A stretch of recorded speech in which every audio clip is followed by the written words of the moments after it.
All right, well, welcome to the show there, John. It's a pleasure having you on. Good to see you. Yeah, so I've been talking to you a little bit here recently, just trying to figure out who I'm going to get on the show that's local, and you're one of the guys that is from Fort McMurray. How long have you been into the scene here? Well, I've been in Fort McMurray for 6 years. Oh, okay. Now. So I'm originally from Vancouver. Grew up in Vancouver. But yeah, the scene here, it's been nice seeing that there is an actual like community of underground DJs here in town, as well as DJs that are moving to the surface as well too. But yeah, the scene here is I've been enjoying the scene. Yeah, as much as it's not too many DJs, but finding out there's more and more producers has been nice as well too. Yeah. Don't feel like you have to sit too close to the mic. Actually, okay. It's okay. No, like if you're about here, you're gonna be fine. Okay. So it's just. But anyway, so yeah, like you say that you've met some of the other production companies and stuff in town here, like you associated with the scene, as it were, right? Yeah. Like you have your Connecting Hearts, is that right? Yeah. Connecting Hearts Productions. Yeah, is that something that you take out of town often, or is it something that? Well, I've done things in some gigs and events in Toronto, more private events though. It's something that it's ready to go. So it's not a situation where it's just Fort McMurray. I'm ready to expand. And the thing about Connecting Hearts is it's wherever there's hearts, I'm willing to make the connection. So yeah. Yeah, well, no, that's excellent. Yeah. I've been in the scene myself here for, I don't know, about 8 years or something like that. I used to work within the Sticks. Oh, yeah. Those are the guys that I was referring to. Oh, okay. Yeah. No, they're an excellent crew of people, actually. I really enjoyed working with them, and I've always had fun. They've been just such a good group of people to get to know. Right? Yeah, they're just really good people. Yeah. And they're the reason why I'm in Fort McMurray. Oh, really? Yeah, I got to meet with I heard about Fort McMurray from a friend of mine who said, "Hey, dude, you should go up to Fort McMurray. That's where all the jobs are right now." And at the time, I was I was very broke, and so I was like, you know what, I need to make a change in my life. So I decided to get in contact with a DJ company. It was the first one I got in contact was in the Sticks. Oh, really? And Brian Jupe, yeah. Oh, yes, Brian. Actually, he was he watched one of the first episodes of the show here, and like honestly, there's not a huge amount of watches that have gone all the way through, but I think he's one of the guys because like they're a couple hour shows too. You know, 2 hours anyway. Yeah. So it's a lot for people to watch that aren't used to something like this, and like I say, it's kind of a growing community, and I'm hoping that in time more and more people will start to see it for what it is. And I see the growth, man. I see you're gonna grow, so that's one of the reasons. Another reason why I'm here is because I people that are very passionate about what they're doing. I want to be able to get behind that, and that's the thing. It's taken me a while to really find those people, but I think that those people have been watching from the sidelines and saying, yeah, Qpid is serious about this music thing, and I want to work with him. So So you list yourself as a producer as well. Like, are you making your own music on the side? Or? So basically, okay. So for the last, I would say the last 9 or 10 years, I've been working with making my own remixes as well too. Okay. So I mean, I like other DJs will use a lot of different remixes. There's a lot of guys out there that very cultivated specific DJs that they like their remixes, and they use a lot of the remixes. My thing is, I started getting bored with that and said, you know what? No, I have my own ideas. And I think that's the path that DJs naturally take to becoming producers, is from remixing and saying, yeah, I like this sound, but I can change this certain way, and this is my take on it. And then taking that experience and going from that to saying, okay, well, I can make an entire song myself. Yeah. And so I've gotten to the point where transitioning from remix producer to producer has been, it's been a really... Producers out there will know, like, the time taking to research a lot of stuff. it's the biggest part of it. Exactly, and you got to commit that time, right? Yeah. So that's making that commitment has been. Well, I've been enjoying it because, like, before you know it, you're watching a tutorial, especially someone that you really, really enjoy. Before you know it, you get through it, and you're actually trying the things that you're watching right there in front of you. So it's like you're seeing. Like, I know this is gonna sound like crazy, but a lot of producers, hey, I just learned how to sidechain the other day. All right, so I'm like, wow, this is amazing. It's made my bass sound so much better, you know? Yeah. And so I'm looking forward to, I mean, there's a lot of other things I've learned over the years, but these little tiny things are things that I'm starting to perfect. And that's my style, is taking, I like to take tiny steps and then move into a jog, and then before you know it, I'm full out sprinting. And I think that absolutely. with the DJ aspect of my career, I've been sprinting for the last 5 years. And it's been nice here in Fort McMurray. Yeah. Well, you said that you'd even been like DJing on cruise ships and stuff like that. Yeah. So where did you get the opportunity to do that? How did you get into that even? Well, one of my cousins, she worked on the cruise ships for a while, and she was like, yeah, you know, come out to the cruise ships. It's a great place to come out as a DJ. And what sort of experience did you have at that point when you got out there? I had about 5 or 6 years experience at that time. And so, you know, she knew that but she liked my style. You know, she said, when I listened back to those, because I record a lot of my sets. When I listen back to my sets back then, it's interesting how my transitions have, well, they've gotten a lot better and they're more creative now. Just because I'm bored with the same old. You know what I mean? So I have to mix it up. And I think that naturally as an artist, that's what happens is when you get to a point where you've drawn a circle 100 times. Okay, how could I make this even better? Do I draw a thicker line, a thinner line? Do I draw it in jagged edges? You know, and you start reinventing your own wheel in a way. And so I think that over the years, that analogy. over the years, it's been a process of reinventing my own wheel. You know, and going away from what I would consider as my norm and trying to grow into something bigger and better. I hope that answers your question. No, that's, you know what, like I say, I've said this 100 times on the show already, and it's just like, you know, tangents are my bread and butter. You go ahead and just go as far as you want with it, man. We'll go down any rabbit hole you like. Actually, it's funny, like you mentioned a couple of things there. So you talked about just learning what side chaining is. Like, I've only been producing for a little while here, and just one of the producers, like Guillaume, he has this templates through this. I talk about Warp Academy all the time. I use a lot of their stuff. I've been learning through them. And he has a whole template that he gives you, and has the sidekick, and it has like this whole audio effects chain that he puts together. And you know, it has your sidekick, and like while you put your compressor through your sidekick, so that you have that you know, that pumping action. Exactly, right. And it's really interesting just figuring out how it all works, and just hearing the subtleties in the sound, and you know, understanding, you know, what your release is and things like that, you know, to kind of change the texture of what you're trying to create, right?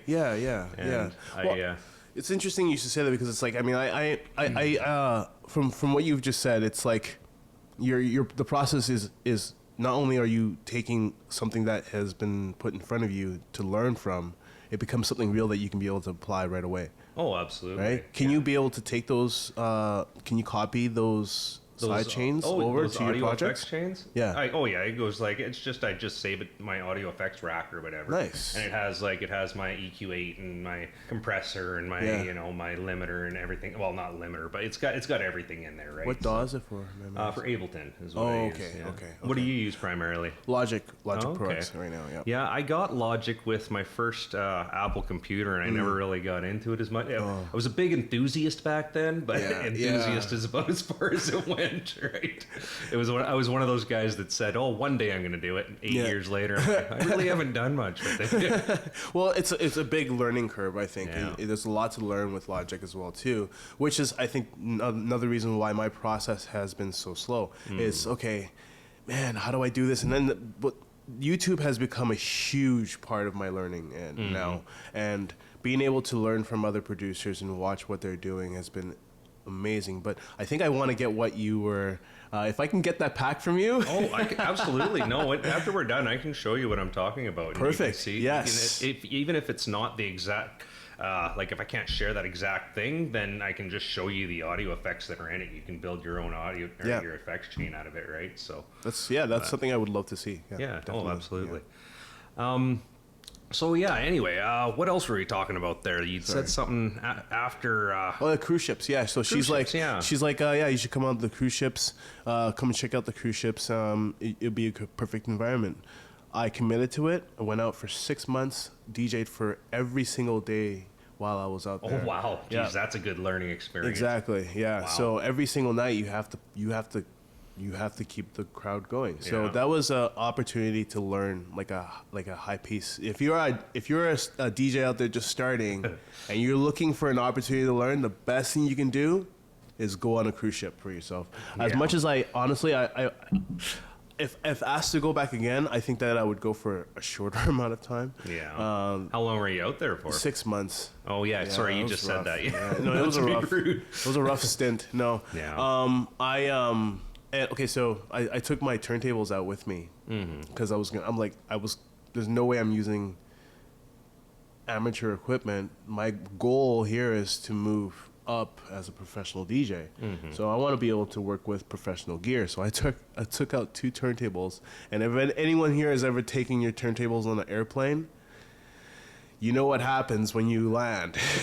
Yeah. So the ball bearings inside my tone arms smashed. Oh wow. Yeah, basically, I didn't have turntables, and so I had to use the gear that they had, which was this old school. I don't know if you remember the old school American DJ, those racks, Not the sure, CD no. racks, and then the to be able to find your cue, you had to use that little knob. It was like this small. Oh, Little okay. tiny knobs. So I had to use this for about 2 weeks. Got one turntable fixed. Yeah. I had to buy another turntable. Jeez. Right. So What were you it was, running for turntables? Tech 1200s. Jesus. Yeah. So Those are there's cheap. still Those are cheap. if you ever see those, I can't remember the name of the store, but it's the big American chain in Miami. Yeah. So basically, I got out to Miami. I had no turntables, and I had to use their system. And basically, I had to start from the ground up. Yeah. Had turntables at the end and everything. But yeah, it was a good learning experience. Yeah. Yeah. 6 months. I'm not trying to be rude. I'm going to bring this back from you a little bit. Not a problem. You just got a big voice and you're going up a lot on the, in Sorry. the red. No, I it's all apologize. good, man. I got no problems with that. No, it's I fine. will make sure I that- just, it's, I had this issue once before. I think that I'm going to have to start adjusting some things on, because I've got a H4N. Yeah, the gate as well too. And that's the other thing. Like there's a few things that I got to work on here. Hey man, I see you growth. So don't worry. I'll be back again and be like, yo, check this place out. We'll do a flashback to this episode. Oh, I would love to have a custom studio. I was telling my wife, I'm like, I think maybe I should just do like in the hospital, have like a curtain go all the way around here so there's no echo in the room. And she's like, no, you're not doing that. But I just found some things online last night, just these, whatever the boxes, those foam boxes that go around it. But they're relatively slim and they're good for transporting around, because a lot of the time the show's on the road. Like I'm going, Nice.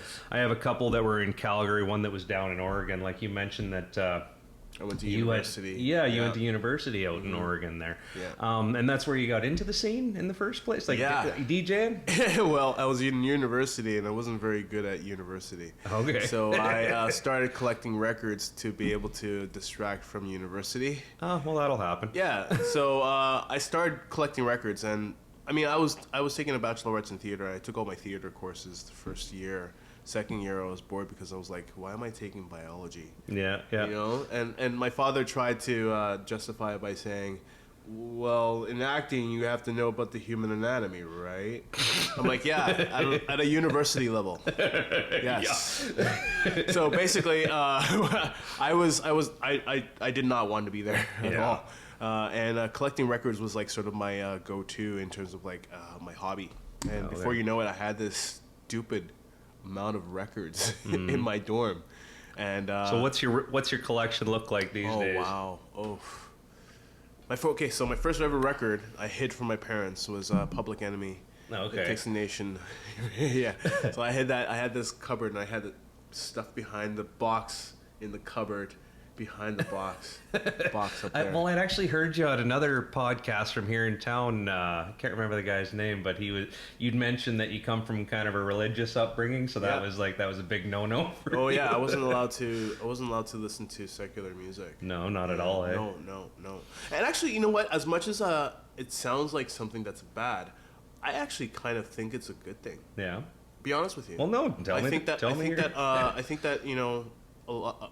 And that's the thing. It's like, do you raise your kids on an island? It's like, how sheltered are they from society? But at the same time, keeping them away from that, like the music that we listen to, that we are okay with. Yeah.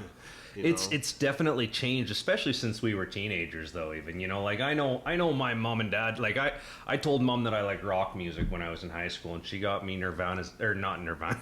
Freaking not Nirvana. She got me Nazareth's Greatest Hits. Here you go. Just like, smoke this pack of cigarettes. That's not what I. That's not what I had in mind.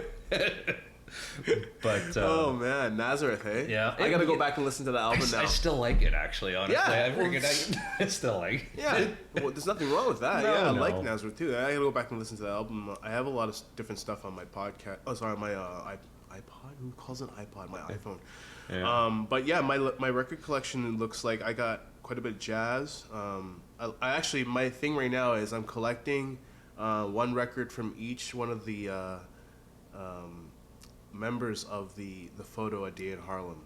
So I don't know if you know this photo. No, I'm not. It's Harlem 1953, 1954. One of those. I can't remember exactly what the date is, but the photo comprises of a lot of the major jazz artists at that time, like Billie Holiday, Dizzy Gillespie, and so on. So Rex, Red Allen, you know. So what I'm doing is I'm collecting one album from each one of them. So, for example, if I stop in a new town, if I come to your town, I will be looking for a record store and seeing if I can cross off one of those names off that list. Yeah. So I have quite a bit of jazz. There's a lot of I have a lot of old school hip hop. Yeah. You know, R&B. I got a lot of funk. Lots of throwback records. Like I got classic rock. Well, I was listening to just some of from the mix show or the 5 o'clock remix that you do for 103.7, is it? Mix 103.7. Yeah, and I was listening to some of them, and I'm like, yeah, you're going back to some like 90s, 2000 hip hop, and you know, like I can't help it. You know, that's the era where I was, you know, I was DJing most was during the 2000s. Okay. I started in 2000. I'm not telling you how old I am. I started in 2000, and it's okay. I was 18 around then. Anyway.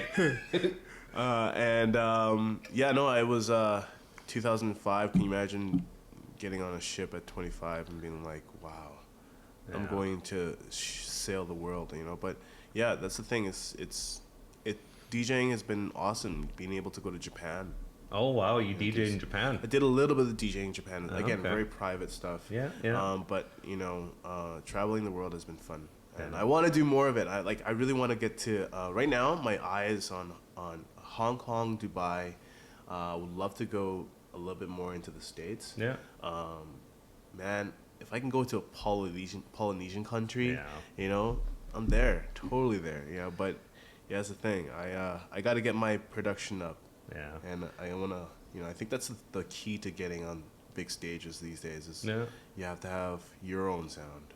It does seem to be one of the big things. If they're calling you anyway, you know, it's not that you can't put in your applications for festivals and stuff like that. But from what I'm seeing, you know, the most part, if they're trying to get a hold of you, it's because you have some material out there. And, you know, obviously, like, guys got videos and stuff, and they got guys that are coming in and doing actual, like, video of their performances and making these really nice, really well done up production quality videos and promotional, you know, information for people to look at. And like I've seen a couple of guys that have been on the show that have made their own music and had all that done for them, that, you know, like they're starting to get more and more successful every year. They're starting to get on some big stages, starting to headline some big stages. And, you know, like these are fairly young guys. Some of them, you know, mid-20s. Cran is getting up there too. Cran is they do the Pulse CDM festival here in town. Oh, okay. And they're well, I mean, their music is I like a lot of their stuff just because it's like, wow, you know, you kids put this together. This is awesome. I'm not even familiar with this group. So who is this? Sorry, so Cran? Yeah, Cran, CRAN. Oh, okay. Have they been in town for a long time? Or? Well, they're kids here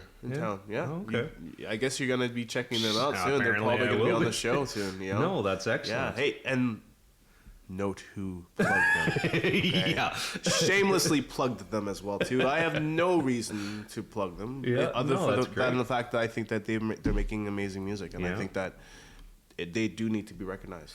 And I think that that's one of the things that, you know, that's one of the issues that I've had with being in Fort McMurray, is that it's tough to find groups that are doing this anymore, because we have, you know, we've lost a lot of our clubs. We're not able to actually get out there and perform as much as we want to anymore.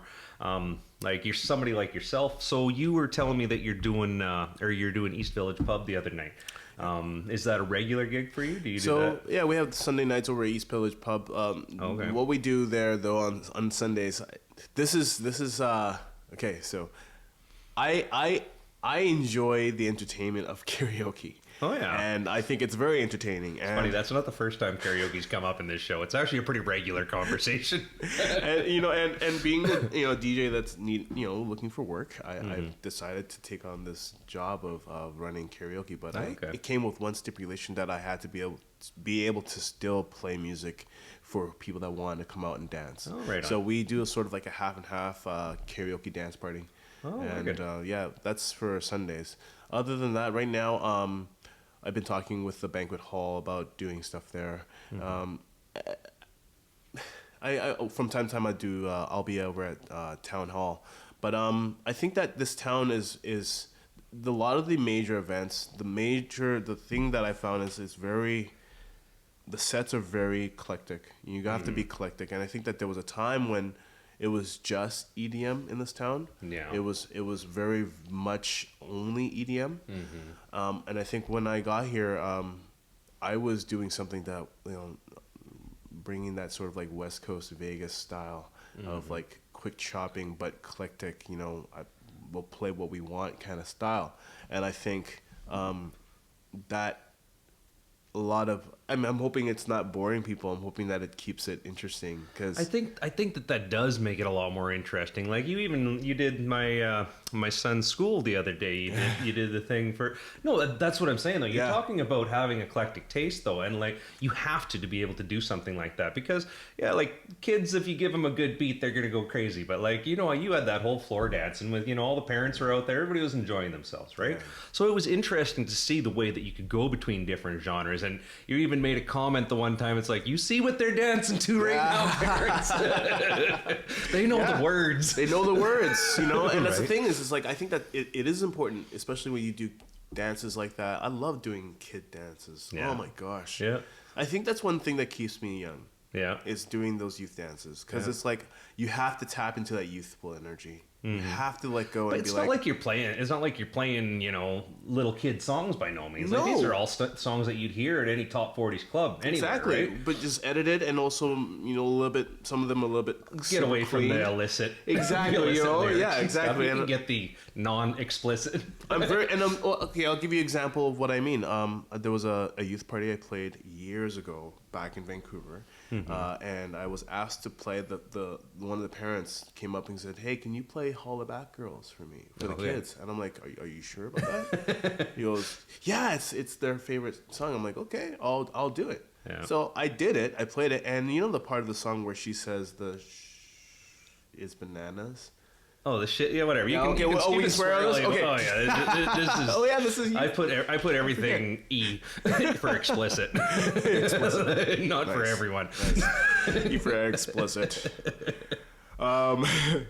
The shit is bananas, Banenas, right? Yeah. So I cut out the part of the song so the parents can hear the kids sing the bad words. Yeah. Oh, yeah. These are preschool kids. Oh, jeez. Singing the shit is bananas, B-A-N-A. And I'm like, hear that, parents? They know the words. You know what I mean? And it was like a laugh, right? They laughed at it, but it's almost like a sort of like a rude awakening, if you will, you know? Yeah. But my main thing about kid parties is just like, you know what? These kids are here to have fun. How do I maximize their fun and lead them? And I think that I came across a new game that I've been playing with kids while I'm DJing. Oh, okay. And I think I'm going to transfer this into adults. It's called the weird dance. Mm-hmm. So I look out in the crowd, and being that I can see everyone in the room, right? I pick out one person. I'm like, okay, everyone do a weird dance. Okay, you. All right. And I start doing their weird dance, and then everyone follows me. Mm-hmm. So, hey, do a weird dance. So it's like every 16, change it up sort of thing. You know what I mean? Yeah. And it works really great with... So I actually want to... I don't know if I should tell you this. I'm working on a track right now. Okay. No, that's awesome. It's incorporating a very weird instrument. Okay. Have you ever heard of a jaw harp?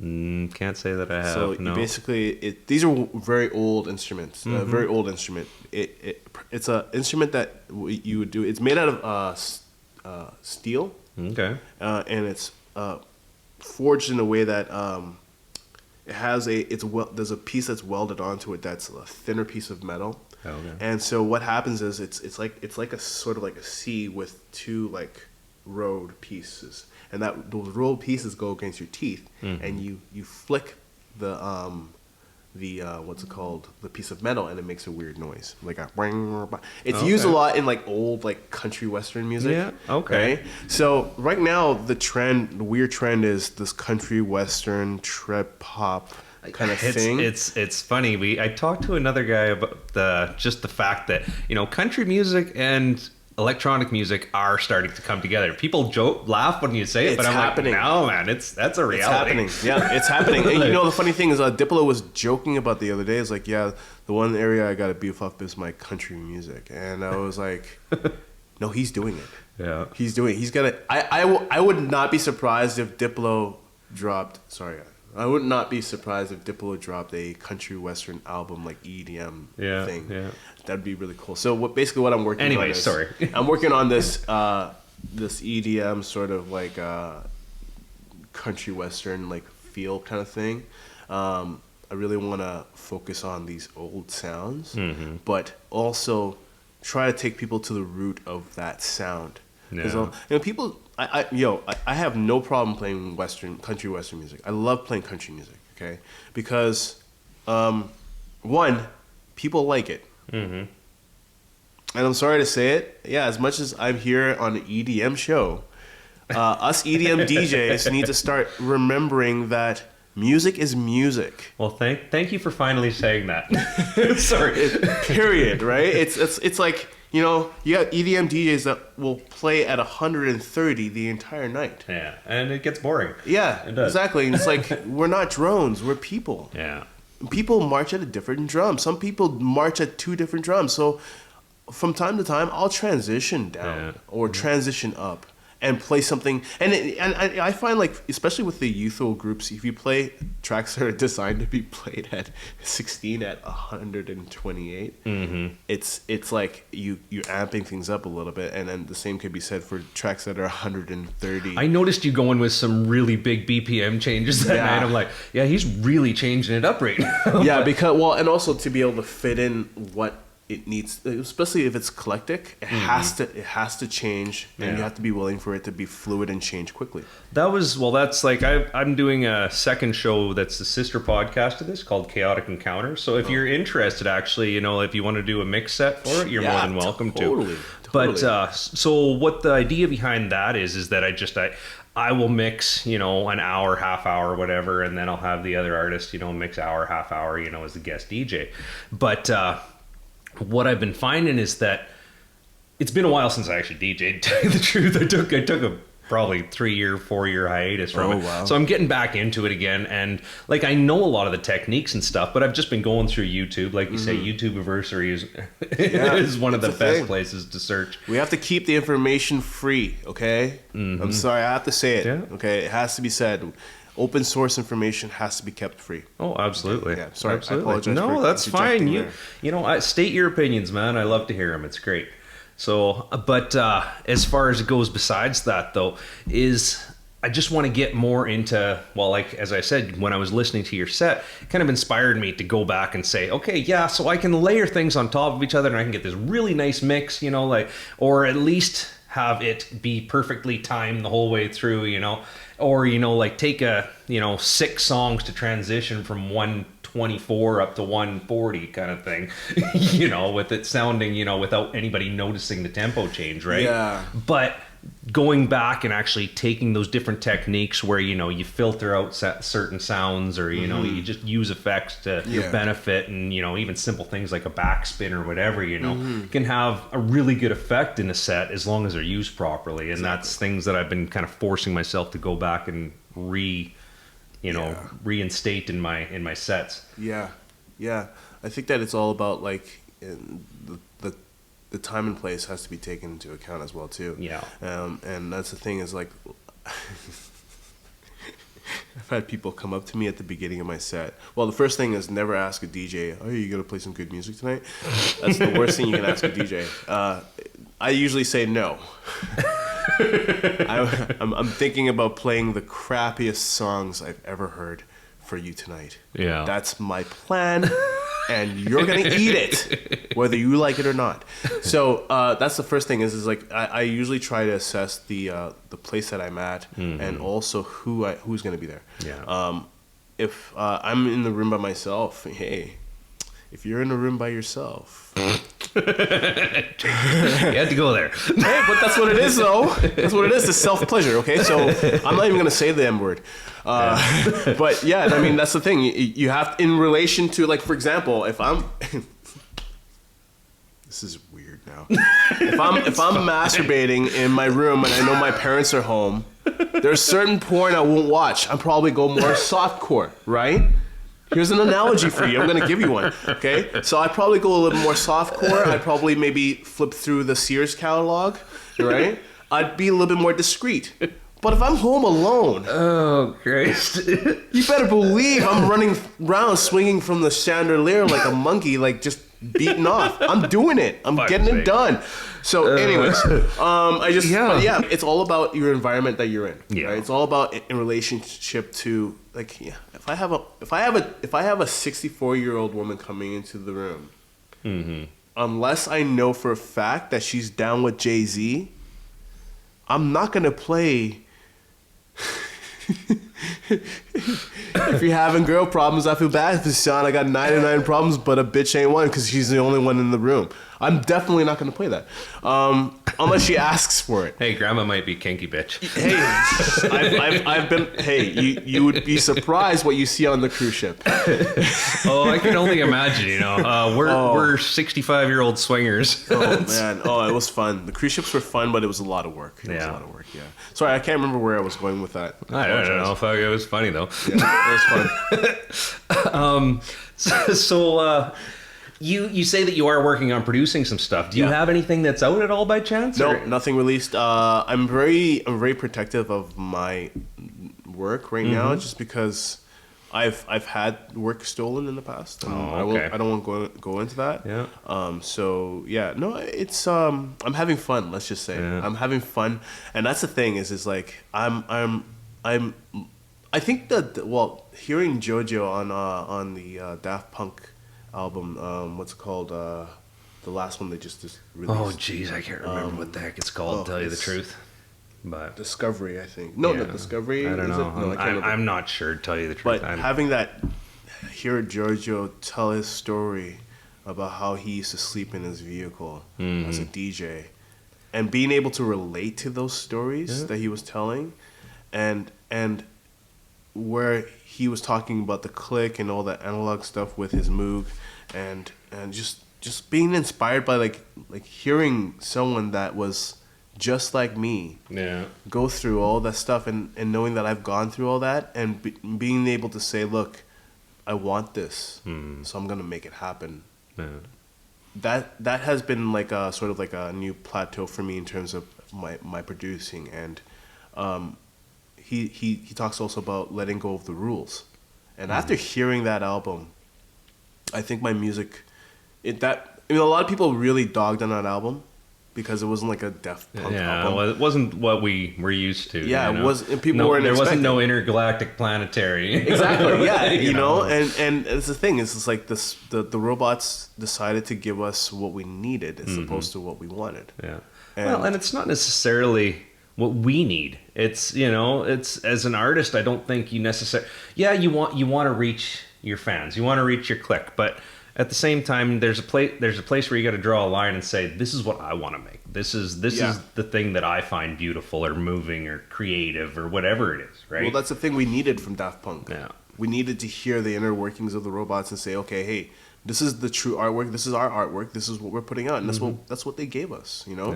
And I think that hearing that that one speech by JoJo was I think really. The next day I started letting loose. It might sound like blasphemy, but I don't think I've ever even listened to the whole album. To tell you the truth, I think Paul Williams is on it as well too. Oh, okay. Is it John Williams? Paul Williams? I can't remember. Anyways, the song is God,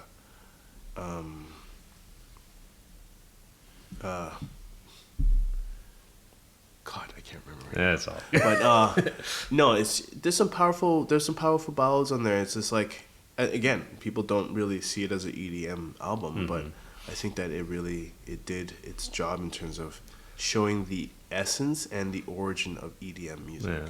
Well, you look at even like Avicii came up with that "Wake Me Up" or whatever. And everybody was calling it Celtic or country or whatever, exactly. right? But it was just something different that you hadn't really heard in the EDM scene. It had, for the most part, it was just any other house track, but it had those, the hook that. It's a very joyful rebellion, and I hate to plug that album by Chaos, but it was very joyful and rebellion. It's like, look, we're gonna go country and we're gonna love it, and if you don't want to come with us, that's fine. And that the thing is, for the fact that it was, a lot of people didn't know that Alio, was it Black? Oh, jeez. Like I said, the hook on it. He a lot of people don't even know he was black. Oh yeah. A lot of people's like, oh, I thought that was sung by a white guy, just because it's a country track. And I think people need to just let go of that stigma of you got to be a color to be a artist of one kind or another. Yeah, well, that's the thing is music is becoming more eclectic. We're finding a lot of different sounds, sort of interjecting themselves into our music, and EDM is the only place where you can do that. No. EDM is the only place where it makes sense to hit a gong. Unless you're playing something Asian. As racist as I'm sorry, that's probably a terrible thing to say. But it would, you could probably go there with it.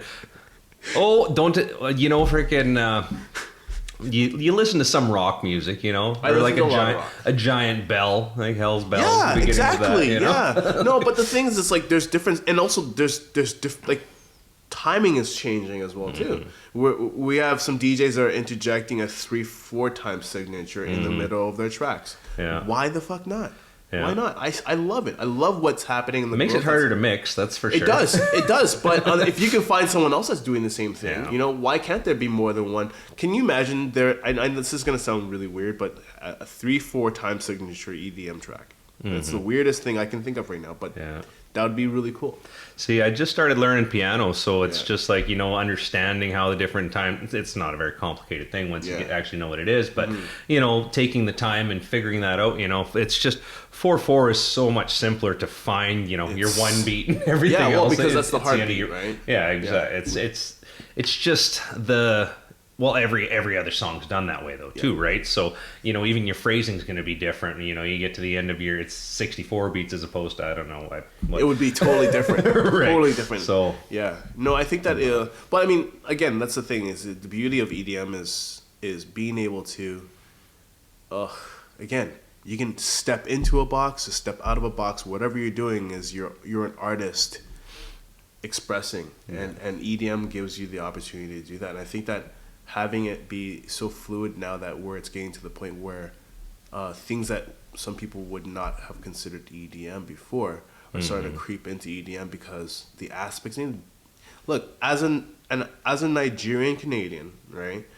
I have music in my repertoire that you probably have never heard of. Oh, absolutely. You know I can guarantee. And I know that there is music that you've heard of that I probably never heard. For sure. You know, so drawing from those experiences, we will always come to the table with something new. Yeah. And I think that's the beauty of EDM. There's always something new. Yeah. Well, it's funny that like you're one of these people that freely uses the term eclectic, which isn't that big of a term, but like a lot of people don't know what it even means. Yeah, you know, just it's for those of you that don't, it's just a person that has a diverse palette and likes many different types, many different genres. Of, you know, any particular subject you can talk about, you can be eclectic in anything. But as far as music goes, it's multiple musical tastes. But it's, you know, it's one of those things. I actually described that in a profile how I did online dating years and years ago, and I said I'm very eclectic with my music tastes, and she says, "Oh, I like electric music too." Like she thought I misspelled it. Yeah, I just got a kick out of it. Yeah, nice. But yeah. Anyway, no, my music taste has been very eclectic, and I think that has to do with the fact that the friends that I chose. As a young adult, after when I started listening to more secular music, was really in high school. Honestly. Okay. Grade 10, 11, and 12 were my rebellious hip hop years. Okay. And I remember really falling in love with hip hop. Yeah. During those years, and Tribe Called Quest, the golden era. That was dance music for me. That was when I first started getting into trance, and you know that was. But it was big stereos, you know, or like, you know, there was hard dance. Chris Shepherd, right? It was just you know, Mauro Picotto, Marco V, you know, it was just you know, it was Paul Van Dyke, Oakenfold, you know, like all of the old. All the older guys. Well, Carl Cox was my go-to back then. Okay, right on. You know, just because it was like, man, he's black. Yeah. You know, and then that's was the thing. Was he tech house back then even? Yeah, you know, he was very much tech. Yeah. And I think that he, in my opinion, he helped to revolutionize and take it forward because he was, again, a person that saw music as, you know, why can't we try this? Or why can't we do this? Right? And he pushed the boundaries of how. For example, a song transitions from the beginning to the, and it may sound like you're listening to the same thing, but he's taking you on a journey through these songs, and even one song, one of his tracks, and it's almost a spiritual thing with Carl Cox, because it's like whenever I listen to Carl Cox, I feel like I'm touching heaven. It's a weird way. It's like da da da da da da da. And it's like, where are we going with this? This is awesome. This is amazing, you know. And that's one of the things I would love to bring into my music, but not necessarily so tech house. But I just think that the path that music has taken has been such a beautiful journey. Yeah. A lot of people look at the negative aspects of it, but I think keeping an open heart is the main thing. I say that I describe my musical palette like a rainbow. Honestly, like I say that I like every color in a rainbow. I don't only like green. I don't only like red. I like the entire rainbow. All of it's great. There's something good to be gained from all of it, and together it makes something beautful, right? And sometimes you might like the color red a little bit more. Exactly. Right? Yeah. Or blue. Yeah. Or but sometimes it just stands out more that day, right? Exactly. So. Doesn't mean it's not there, you know? And then I think that's how, you know, music is becoming more inclusive as our world is becoming more smaller, you know? Yeah. So, I mean, hearing, like, there are a few YouTube artists that I'm sorry I can't remember right now, but just knowing that right now somewhere in the world someone is working on something amazing that's gonna touch us all is not even, it's just EDM, the electric dance music, yeah, you get it, you know, but it's music, period, and that's where it stops, the M, music, true enough. We all love it. Yeah, I guess I go towards, like, the reason that I kind of, you know, emulated towards EDM talk is because electronic dance music has been my go-to. It's my favorite color of the rainbow, right? So, but like I say, I like it all. So why not enjoy it all and talk about it all? Because I wouldn't be here. I started and I've had this conversation before too, but I started in country. I grew up in a village of 210 people. So country was basically your only option. That or 60s rock. When I was a kid, right? You got your parents' vinyl and your parents' 8-tracks, and that was about it, right? That's awesome. So, we came from fairly humble beginnings too, right? We're all farmers, so that was a part of life. And then you start listening to the radio, and you start listening to rock, and you start getting out, and it just evolves. I was a big metalhead for a long time too. I was, into Pantera and Korn and Manson and nice, all that, right? So I actually liked Marilyn Manson as a kid. Well, I'm starting to see. I think that's kind of where my drum and bass love comes from, because it's this aggressive, roll. Just I don't know, just this powerful thing that gets you, right? Yeah. And don't get me wrong, it can be powerful in another way, but it's that more like a dubstep feeling almost you'd get sometimes, or some of these trap songs, you don't hear the same thing unless don't get me wrong, there's some dirty electro house that can really hit you in the grunge zone too. But I like that sound though. I think that aggression is needed, especially I when I was in university in Portland, my roommate was really into punk. Okay. And so my punk love of punk comes really from hanging out with this guy, and becoming friends with him, and him sharing his music, this is what I like. Yeah. And being open to that, and well, your friends influenced your taste in music so much though, because that's what my friends were listening to, was the rock music and punk music as well, right? So So I think that sometimes I'll throw in a little bit of Less Than Jake in my sets, just because I know there are people out there that love it. Sometimes I'll throw in some Bob Marley. Yeah, I know there are people that, but absolutely. these are aspects of myself I'm sharing with you, and I think it's starting to bleed through from my remixes to my own music, So aspects of my music are showing. I'm very much into I like the 80s synthesizers. So a lot of synths, use of synths. I like very warm sounds as well too. So nothing too over the top. Bob James. I love what Bob James comes from that. I like to play around too. So I like to have fun and do things that are a little bit eccentric, if you would. So Queen would be my go-to. There you go. Yeah, I love Queen. Who doesn't though, right? Yeah, exactly. Breaking the rules. I think that breaking the rules in music is necessary. So that's something that I try to do in my music is understanding the rules first. See, I think that's where I'm at right now. It's more of that, like I say, okay, so most of my songs are just built in a 64 beat phrases all the way through. Don't get me wrong, there's transitions within those 64 beats, but those are your solid cutoff points, right? And I haven't strayed away from that because I'm still learning to design it and understand where this fits, and if I should have this on the offbeat, or where should I put this to give me the effect that I'm looking for. And I've been doing FM synthesis as well. I have Serum, so I've been learning how to actually modulate and create my own sound, right? Which is a whole ball of wax unto itself. Well, I've been doing that with Massive for a bit. And I've come up with. That's the beauty of those kind of VSTs is you can always modify and change it and save it. You know what I mean? So it's I have.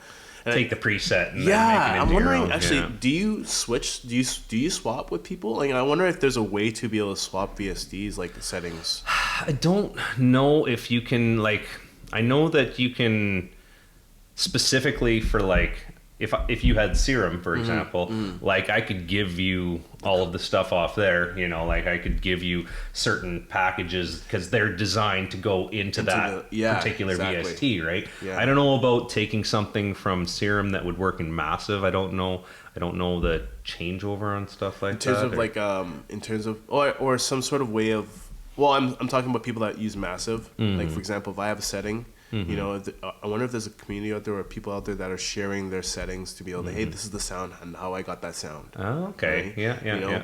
Instead of having to buy another pack or anything. Some of these packs are so cheap though. Like I just got a what was it? 20 gig pack. No, it wasn't that. Yeah, maybe it was. It was like a 20 gig pack, I think. Really? Of just settings. Just settings. From where? From, I think, I don't know, some store online. And you know how much it cost me? Like $20. It was dirt sound cheap. Packs. I don't know if it was 100% legit, but it all came with it. So I'm like, whatever. Here's your $20. You have a lot of stuff on your time feed. Like for example, Instagram, I get like sound packs like crazy. Oh like, yeah, well because that's what you're looking at all the time, though, right? Boobs, sound pack. No, boobs. I don't know what you're talking about. Twerk, sound pack. You know, a video. I don't know where all these friend requests from Lithuania are coming from. No, man. But, yeah, so I mean, now I'm accustomed to actually clicking on a few of them and listening, but I find like, how do you judge one sound pack over another? And that's the thing, because unless you're going to listen to every particular sound, and a lot of them just have, you know, kicks and snares and hats, and it's just like, do you know how many bloody kicks and snares and hat samples How do you know that you're not buying something that you already have? Oh, I'm sure I have 10 of most things in there, you know, I'm sure of it. But what do you do, right? You're just going to get that. A lot of the time, that's, oh yeah, we're going to give you 5,000 bonus sounds on top of the 13,000 we're giving you.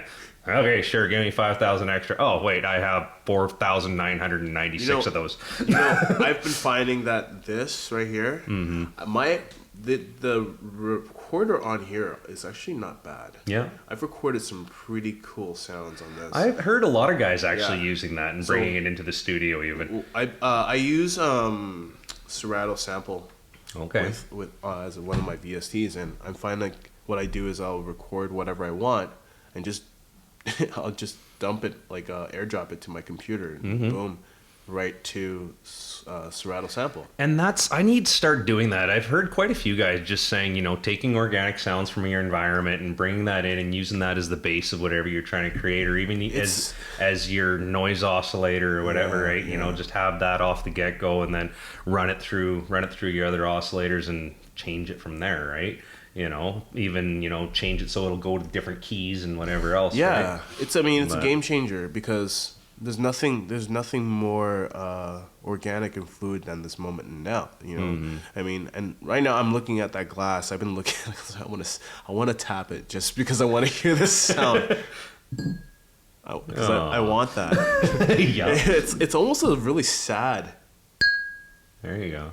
Yeah, that's not I'll get that later. Yeah, you got to record that now. I'll get that later. Yeah, that's going into his next track for sure. Yeah, I might use it. We need more cowbell. Oh, I'll get later. I turned off the phone for our. Oh yes, that's right. Yeah, but besides, besides like these organic sounds and stuff that you're taking from your environment, are you a musician yourself? Are you creating your? Okay, so what do you play? Okay, so I play drums. I'm getting back into the saxophone again, I'm learning the keys again. You know, what I mean, playing the keys and learning chords, and I think that has to be done in terms of keeping,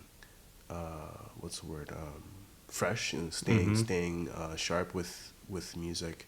Especially if you want to be creative, I find. Exactly. I mean, a lot of it happens naturally as a DJ. I mean, some people don't consider DJs to be musicians. In my opinion, they are. You have to be a musician to be. Well, I shouldn't say you have to be. Like, you can make a song out of nothing but samples, but you know, like if you can't even add some chord stabs and stuff like that within your song, it's gonna seem really dry and really. If you can't count music, like if you don't understand the count and where you're supposed to be, I mean, it should be so in you that you don't even have to listen to the song. You know exactly where the count and where the first drop is. You know where the beat drop is, where one is on the beat. You know, it just happens naturally, and I think that that comes from musicianship as well too. Like I started playing drums in my church. Oh, okay. And it was something that, clapping hands, singing was in our family. You know, it was in our blood, in our being. We clap our hands and we sing, and we praise God for hours. Yeah. So yeah, I've never been to one of those churches. They always look so fun, you know. Honestly, I'm like, I went to church. I went to a Roman Catholic church when I was growing up, you know, and it was very somber, to say the least. I'm sorry to say it, but it's creepy. I'm gonna say it creeps me out. Oh, it was so just to keep your eyes open through the whole thing. And this is, you know, a kid who probably had ADD, you know, just sitting there. Yep. I can't do it, Mom. Yeah. Staying awake in church was something that my favorite parts of church were the music, the singing, the joyful assembly. Yeah. That's what it is. Yeah. That's a beautiful one. That's. Don't you take that? That's mine. Joyful assembly. Yeah. Joyful Trademark, John Qpid. Yeah, that's right. But yeah, I mean, that's the thing is my goal is always to. I mean, that's what Cupid does: bring people together in love. And, So my wife said I'm supposed to ask where the name Cupid comes from before. She was telling me that you were talking to her about that a little bit. Okay, so okay. I had a DJ name years ago. Oh, I can't believe I'm actually saying this. my first DJ name was DJ Bagheera. Okay. Bagheera, like from... Yes, the Jungle Book. That's kind of cool. Anyways, Whatever. It's no one could spell it. Yeah, this is true. I don't know if I can How do you spell that? BHG, you know, Bagheera. Right? Gotcha. So I had to change it, needless to say. Yeah. And I needed something that was easy to say, catchy, but also encompassed who I was as an artist. Because I really, and that's the thing, from the get-go, my respect for DJs was seeing them as artists, you know? And so my goal was, okay, so how do I encompass this? And I was like, okay, well, who am I? Yeah. And this is the time when I was going, doing a lot of acting at this time. I was really searching for who I was as a person, and a lot of, you know, acting training encompasses really internalization, and who I was, who I am, you know, simply put, was I'm a man, born in December 15th, 1979. Okay. And that's what I know. Yeah. So I started drawing on those things. What is the core value? My core value is love. Yeah. Love love thy neighbor. At the time, I was very Christian. You know, Okay. I was very religious, and I'm not saying that there's. I've grown up a lot since those days, and not to dog on anyone's religion or anything like that, but I've looked for ways of growing in order to find and seek love as my religion.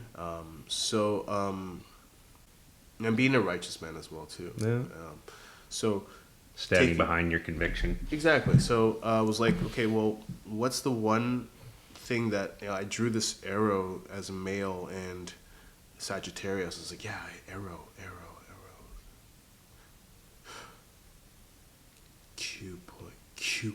Cupid. Okay. It was like hit me like a ton of bricks. Well, and you know, it's like coming across after you made that, you come across a new melody and then it sits for a while and it's like all of a sudden you find something new to do with it. New day, you know, and so yeah, that was it. I was like, you know what, that works because Cupid brings people together in love. The record, a record player, like a 1200 with the tone arm, it looks like a Q. Oh, okay. Right? We queue up records. Oh, yeah. We queue up records. The Q point, starting point's an arrow. Okay. Arrow, the symbol of man, the symbol of the archer. Yeah. The archer is Cupid. Oh, cool. No, that's excellent. I like hearing these origin stories. You know, I'll have to tell you mine afterwards. I've already told it. People are sick of hearing it, I'm sure. But no, I want to hear it. You're gonna have to tell me. So. Yeah. So do you do any festivals or anything like that? Okay. Well, the Pulse Festival was the one I did. Was it last year or the year so before? So what is the Pulse Festival run anyway? Is it in town and it's here in town. Bars? Yep. No, it's not in the bar. It's at the what's it called, the Casman Center. Oh, okay. I don't know where they're holding it this year. Is it a multiple day thing?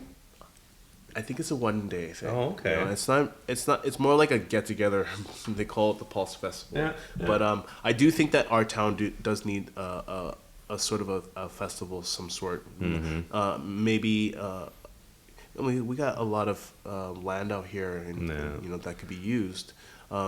Petitioning the right people to be able to get that land, getting sponsorship from the oil companies here in town to do this as a sort of help as a ambassador to good people relations. One of the things that I thought would be fun years ago, like I'm a pretty big runner. I might not look like it right now. I kind of blew my knee out, but I like running, and one of the nice parts of being up here in Fort McMurray is that you're able to run late into the night, especially in the middle of the summertime. So I was thinking about like the summer solstice fun run, and then have like, you know, at midnight have like a big party afterwards after people come in, or midnight marathon or something like that, right? Yeah. And, you know, just have people, you know, out on the trails, and like you'd have lots of people because we have bears and stuff up here, you know, but enough to scare things away so people are running safely anyway, right? Yeah, we'll probably everyone run with bells or something. And that's the other thing too, right? But I think it would be something that,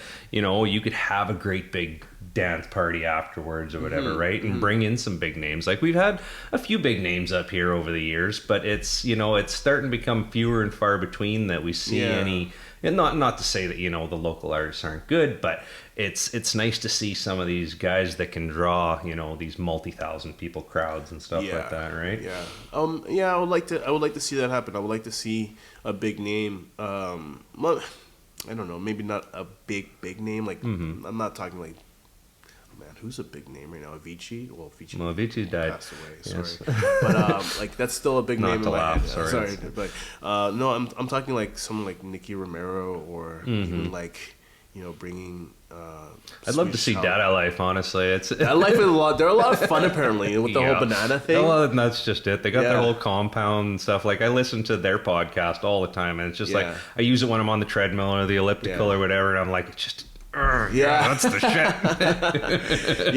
No, my guys right now. My guy right now is Diplo. That's my go-to right now. And well, I mean, he has a station on Sirius FM, and I love that station just because it's like he has different aspects of EDM that he shows. So you have deep house, you have like very trance house, you have remixes that are done and put through by different DJs that come on the show. I think that's really cool, you know. So. Well, with the remix show that you do, so like you say that you're using Logic and stuff at home, are you doing a lot of these remixes, like the mashups, for example, that you have some pretty flawless sounding mashups. So I'm wondering, are some of these done pre-show in the studio? Well, a lot of them I do pre-show, right? Those are stuff that's like, hey, that would work. And I've done by accident. It's like, okay, record that because it's not really easy to reproduce that. Yeah. But the way I play, I'm always making something new when I'm live. You have to go. My biggest word is yes. Right. So I always try as much as possible. If I feel like, let's try it. Even though there's 60,000 people listening. Yeah. Okay. Is that how big the audience is for it? The reach is pretty big. Yeah, is it? Yeah. Really? Yeah, we have pretty big. Also, we work with, in cooperation with, we're with Harvard Broadcasting, so down in Edmonton as well, too. Oh, okay. We are in conjunction with Hot 97 down in Edmonton. Okay. So is your show being played on Hot 97? No, but I do make appearances down in Edmonton from time to time. Oh, do you? Okay, right on. I noticed that you had yourself listed as still being out of Vancouver. Is that, do you do a show like on your Mixcloud or whatever? It lists you as Vancouver still. Yeah, I was looking at that the other day. No, well, but a lot of my audience is in Vancouver. Yeah.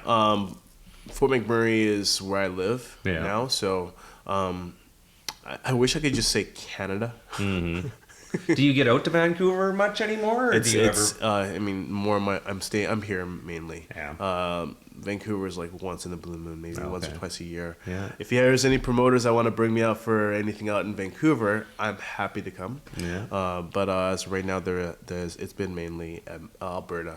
Okay. Alberta, yeah. Right on. As far as like festivals and stuff goes, are there any that you want to play like that are at besides? I want to be at EDC. Well, everybody wants to. Okay. let me rephrase that. Are there any ones that you have in mind that you kind of want to get out to? Oh yeah, well that'd be an interesting one. I'm married now. I don't know if Burning Man's a safe one for me to go to anymore. I want that experience. I do. As much as people are like, oh no, you don't want that. I want that experience. I want the sand. I want everything. I want the dust. I want the sand. I want just for the experience. Just for the experience of it. It's one of those things that even if you only do it once, like if I could land a helicopter at Burning Man. No, actually, no. That's the counterproductive of Burning Man. I wouldn't do that. I'd probably try and find a self-propellered man helicopter that you'd ride on a bike and land. Just one of those pedal things. Yeah, that you remember it would be so steampunk. It would be perfect. But I think, well, who doesn't want to play Coachella? I mean, I'm saying only big names. I wish there were.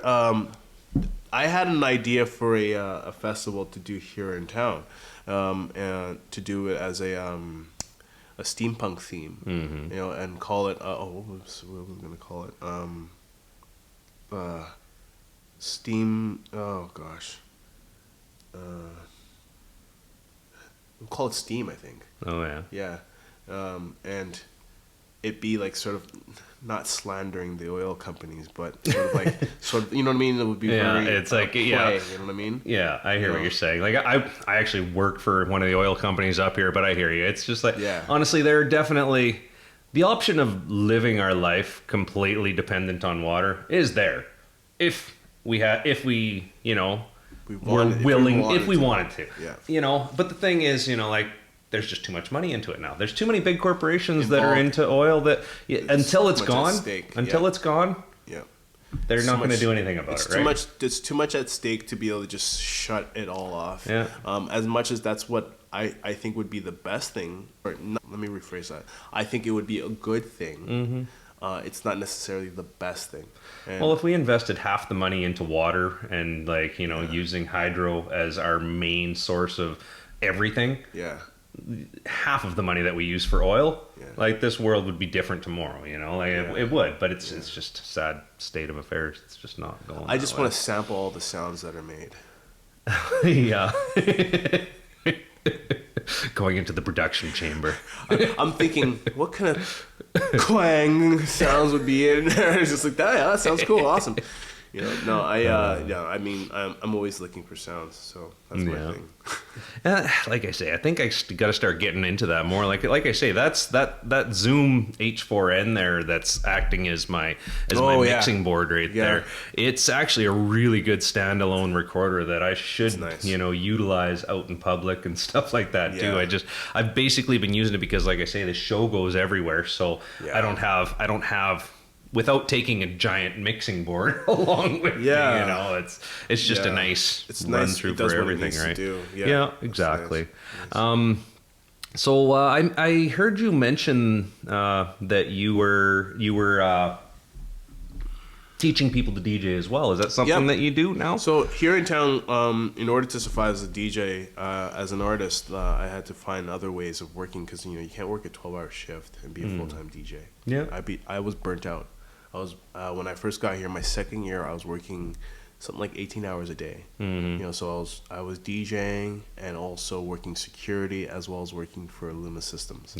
So I was going from one job to the next. We really had no time to sleep, and it was dangerous doing that. Yeah. Absolutely. So, it's not, especially when you're working with any sort of Luma. Like, were you just? I was working in the yard, but I was also in charge of like making sure what's it called. We have different bills that we have to fill. So we had to, you know, stacking stuff with Zoom.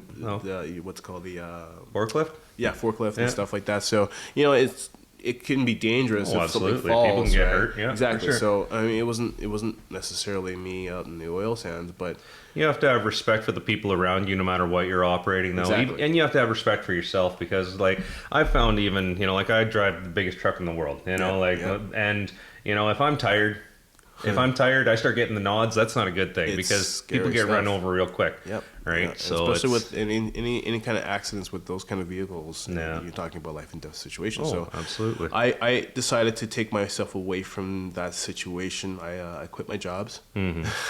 Jobs. Yeah. I got 3 jobs, man. I don't know how many of you would if you know the reference to that. Put it in the comment section right there. Here, creating content for you. But so I decided to stop those jobs and go full time as a DJ. It was the scariest thing I've ever done. Yeah. Because as soon as you say, "Oh, hey, okay, I'm going to quit my job," and you're unemployed, and being unemployed for the last 4 years now has been good. Yeah. Because working for myself has been better. Well, I've been on like a just about 5-month hiatus from work. I'm taking parental leaves because like my daughter, she's just young. Cute. Yeah, she's pretty cute. But you know, so I wanted to spend time with her. She was already a year old when I decided to take the time off. But you know, she's at that age where everything, like, she's starting to talk, she's starting to walk, she's starting to do all the really fun things. So I wanted to be there for that, right? And it gave me the opportunity to start this. And all I can think is when, like, I'm going back at the end of the month here, and all I can think is to tell my wife, it's just like, so can I quit and just do this full time? Tell you what, if you need a co-host, you know, there we go. I'd be happy to fill in from time to time if you ever need a co-host. Right on. No, that sounds awesome. Don't be surprised if you see me on the show again. You know, and I always say that to people that are on here because it's one of those things. I hate to always talk about Joe Rogan, but like I kind of try to emulate him. I know I'm doing a terrible job of it, but you know, like he was kind of my inspiration for this. He always talks to people that are, you know, so interesting and such involved people in whatever career they've gotten themselves into. And what I want to do, I don't want to just have DJs. I want to have, you know, I want to have guys that run production companies. I want to have guys that do the lighting. I want to have guys that set up the sound. You know, I want to have all these people. But so far, it's just been DJs and stuff. It was just fine. I have no problems with that. But I really look forward to seeing the different perspectives of everything that goes into creating the music that we all just love and, you know, want to be a part of our lives and understand what goes into it. Like, people don't realize, you know, you go to something like EDC, that's a fucking huge production. Like, that's a huge production. Hours upon hours upon hours of setup. It's, I mean, just planning, let alone, you know, right? Yep. So, no, I mean, I think that we have the resources to get it, to do something big here in terms of bringing in a big name, bringing in local DJs as well, too. I think that maybe not necessarily Fort McMurray, but with Buffalo as a whole can probably do something that's big enough to be able to draw people from Edmonton, Calgary up this way. Absolutely. We have what it takes, and just I mean I'm here for that. I'm here to be a part of that. Yeah, and I would love to be involved in something like that too. Yeah. Like, I'd love to start seeing some, like you say, the land's there. There are opportunities to have a festival. You know, as long as it.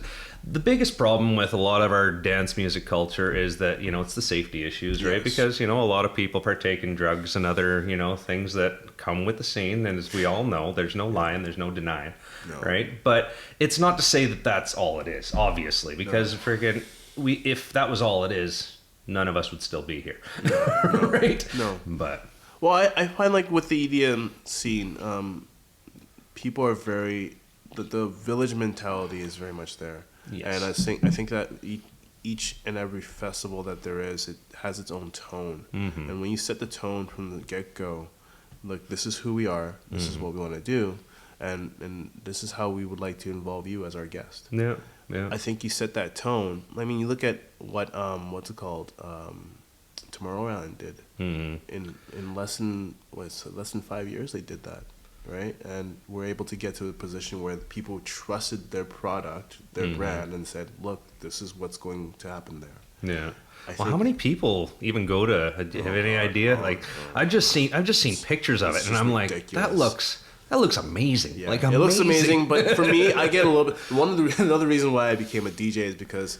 You want to be away from the crowd? No, I'm a weirdo. Like, I mean, my girlfriend calls me a what's the word she uses? I'm not an extrovert. I have extroverted qualities, but I'm a weirdvert or something like that. I can't remember the word she uses, but like, I like to be in a room with people. But when there gets to be too many people, I don't want to. I kind of like. Tend to sit in a corner and just watch the room. Yeah. And as a DJ, that's what I do naturally is really people watch and look into your souls and say yes. That's the quality of a good DJ, though. This person wants some Def Leppard right about now. That will change their life. I will give you Death Leopard, sir. I wish I had that skill. I did, I think it was Epcor. I did their Christmas party a few years back here. Oh my God, it was just crickets most of the night. Oh, no. It was terrible. Like, I was working, I went through everything. I started out with like, some like 2000 dance music, whatever. See if we can get a couple of the girls out on the floor that will dance to this stuff after a few drinks, you know? And nothing. I'm like, okay, fine. So nobody's going to go for that. So it just, I changed it up to country a little bit. So maybe people are into country here. Nothing. So I go back to the 80s and it's just like, okay, we got a few people on the dance floor, and it ended up just turning into like an 80s dance party almost, because that was the only thing I could do to get people on the floor for the most part. But you did your job though. You assessed the situation. You said, okay, this is not working. And maybe I need to put it in something else. And it was more than just 2 tries. Like it was like an hour of tries later. That's not it. Pretty much, right? Yeah. So. But no, that's the thing. You did your job. You assessed the situation. You said, no, this is not working. I got to do something else. And I think that it's funny watching DJs that have sit for hours doing the same thing, and there's like people just sitting there watching them like it's crickets. It's like, okay, you're not doing your job. And me personally, I take joy in getting up Dad and getting Grandma up on the dance floor, and getting tiny little Jeannie up on the dance floor as well too. And that's the thing, is just like dance is family. To dance is we are familiarizing ourselves with one another. We don't all move the same way. When we're on a dance floor, all of our senses are engaged on the dance floor. You're drinking something, you're tasting something. You're tasting the air, it smells sometimes, okay? And you're hearing the music, you're hearing other people around you. You're looking and you're seeing people dance differently. People dance and move in different ways. And especially in places where it's okay to really express yourself, like places like EDC. It's perfectly okay for people to express themselves wherever they want, whichever way they want. You're gonna find people really familiarizing something. People make connections and bonds when music is involved that last a lifetime. And I mean, I don't know. You know what? Yeah, I would give my pinky. I'd cut it off for a chance to go back to Woodstock. Oh yeah, happily. Can you imagine just you hear about the community and just the feeling? That was like the first real. It was almost the first real massive festival. Yeah. And to see how that, like, I mean, don't get me wrong. It was declared a war zone afterwards or something, though. Like honestly, like I can't remember the exact term, but like when they went there, like just the because like they ran out of freaking. It was a war zone. There wasn't enough porta potties. There wasn't enough anything and it just turned into a shitstorm, literally. But to be able to go back and experience that, the first one. I mean, I have in my record collection, I have a few of those Woodstock albums. Oh, do you? Looking for another one. I know there's a few out there that's on the list of things I need to get for for my collection. But. So do you ever bring like stuff that's that old into your sets, or? Oh yeah, from the 60s?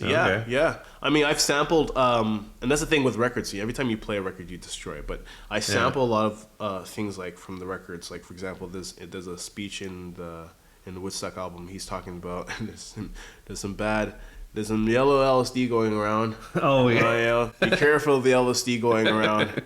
But you remember, it's your own trip. I've heard that from somewhere before. I don't know. But you've probably heard it sampled somewhere else, And that's the beauty of, I think, a lot of vinyl is like I have a gold mine of sampling material that I can sample from, and I don't need any more records. See, I don't have many records. That's the thing. I think I maybe have like 30 pieces of vinyl, but I bought Serato, or not Serato, sorry.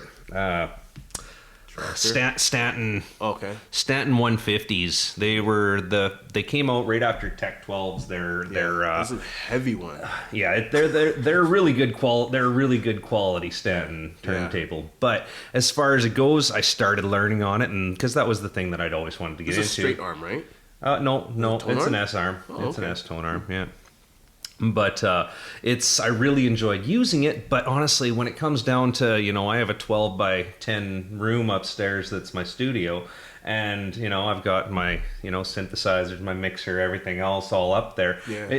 They take up too much room. Honestly, I don't have the space for them anymore. And then really to have if I had a record collection like yours, like honestly, I'm trying to find a place to put my kids in here at times. Well, like I said, my record collection is I've had to shrink it down over the years and get rid of just stuff that I don't need.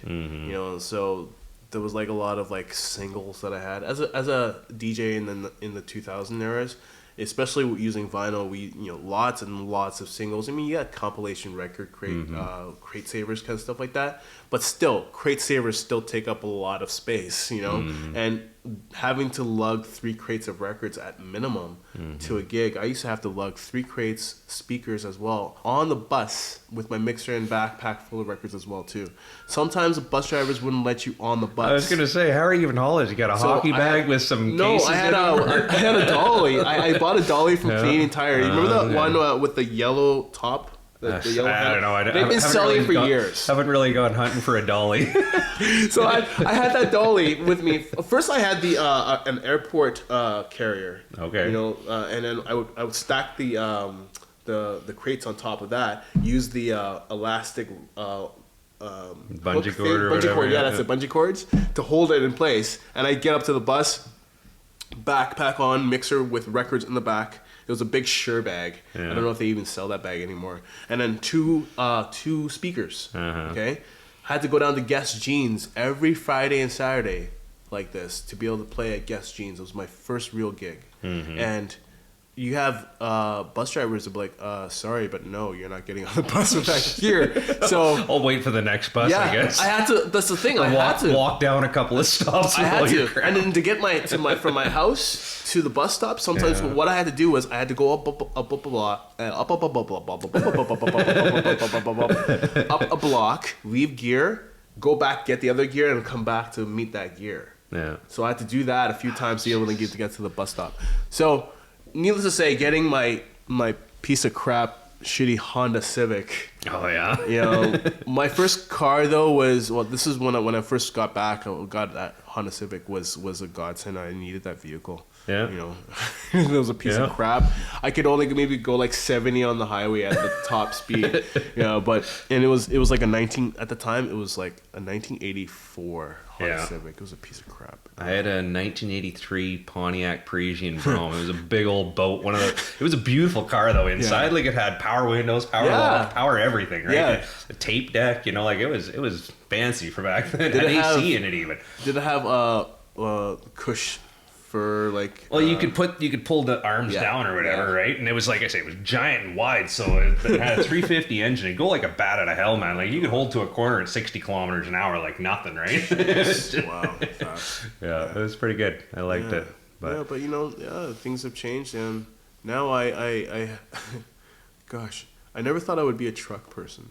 Yeah, my dad always had a truck. I grew up on the farm, like I say, so like trucks were just kind of a way of life. And then I started getting into DJing, as I say. So like I have a trailer out back, like this 16x8 cargo trailer, because I wanted to buy a bunch of PK subs and I wanted to start doing some big shows and stuff. I'm like, you know what? I'm gonna have this whatever. You know how much that stuff's worth, I'm sure. So I was gonna have this big budget. I was gonna invest lots right off the go, and I was gonna throw parties that were worth some money, right? And I ended up just shacking up with the wrong girls for a while, and all my dreams kind of got thrown out the window. So now I got a trailer and a truck, but it's a good thing I do because that trailer ended up turning into my garage, and my truck works well now that I have a family of 4 people and a dog. I mean, I never realized how what's the word how handy a truck was until I got one. Oh yeah. And I was like, now I don't think I could ever go back. You gotta get a piece of plywood, like, yes! Do that any other way. Done. I can take it anywhere I want now. Yeah. No, but moving gear has been yeah.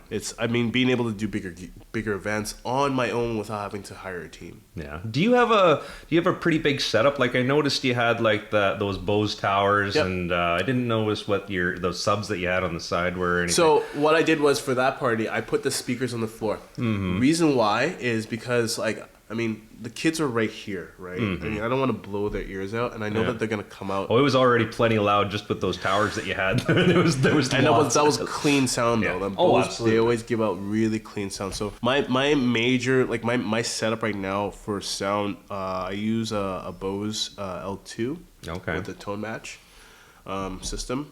I also have a Bose L1 that I use right in front of wherever I'm playing. These are for like 150 to 250, you know. And I also have a the Paraline system with one 24-inch sub if I need it. Yeah. if I need it. that's plenty of bass. It's a lot of bass in the face. It's fun though. Yeah. It's fun.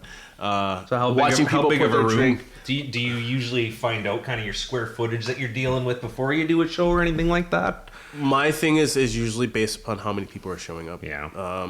If it's like a small room, 20 people, right? Okay. You're not gonna put 20 people in the Casman Center.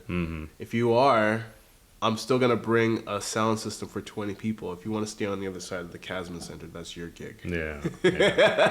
See, so I'm not gonna. If people say, "Hey, we have 800 people." Yeah. Okay, now you're talking. Now I have to do production and you know, and make sure that we have enough gear to sound a place for that like that adequately. You know? So do you ever find yourself renting gear or anything like that to make up for the space that you're dealing with? If I have to, yeah. But I mean, it's also having to put together a crew as well too, because I can't lift everything by myself. You know, it's funny. I did the municipality of Wood Buffalo their Christmas party at where is it again? It was the Shell Place.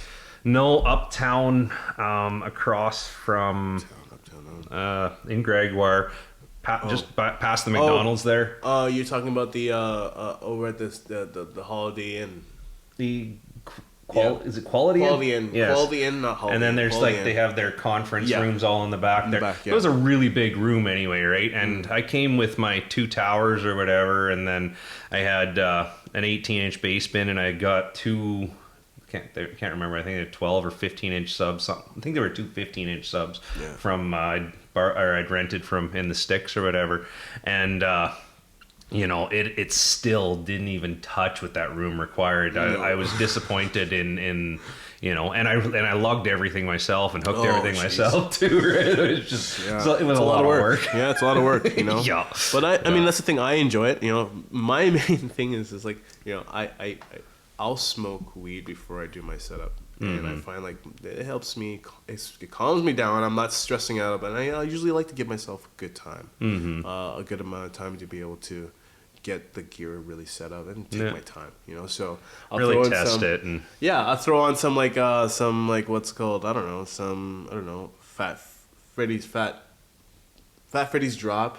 Okay. You know, it's a band from New Zealand. Oh, okay. Some like funky music, you know, funky reggae, and I just get through my setup, no problem. But I find like if I have to do a big setup, usually, like I said, gauging it easiest to gauge it with how many people are coming. Yeah. So 150 people. Okay, I'm gonna need a sub for this. You know, 250. Okay, might need 2 subs, right? Yeah.